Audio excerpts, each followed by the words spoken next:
വിശുദ്ധ ലൂക്ക എഴുതിയ സുവിശേഷം 3-ാം അധ്യായം 7 മുതൽ 14 വരെയുള്ള വചനങ്ങൾ.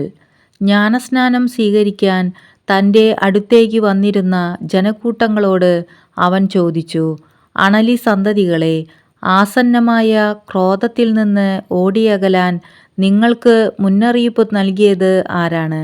മാനസാന്തരത്തിന് യോജിച്ച ഫലങ്ങൾ പുറപ്പെടുവിക്കുവിൻ.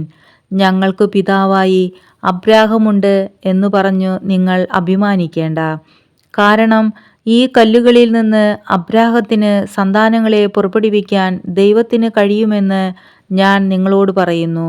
വൃക്ഷങ്ങളുടെ വേരിന് കോടാലി വയ്ക്കപ്പെട്ടു കഴിഞ്ഞു. നല്ല ഫലം നൽകാത്ത വൃക്ഷങ്ങളെല്ലാം വെട്ടി തീയിൽ എറിയപ്പെടും. ജനക്കൂട്ടം അവനോട് ചോദിച്ചു, ഞങ്ങൾ എന്താണ് ചെയ്യേണ്ടത്? അവൻ പറഞ്ഞു, 2 ഉടുപ്പുള്ളവൻ 1 ഇല്ലാത്തവനു കൊടുക്കട്ടെ. ഭക്ഷണം ഉള്ളവനും അങ്ങനെ ചെയ്യട്ടെ.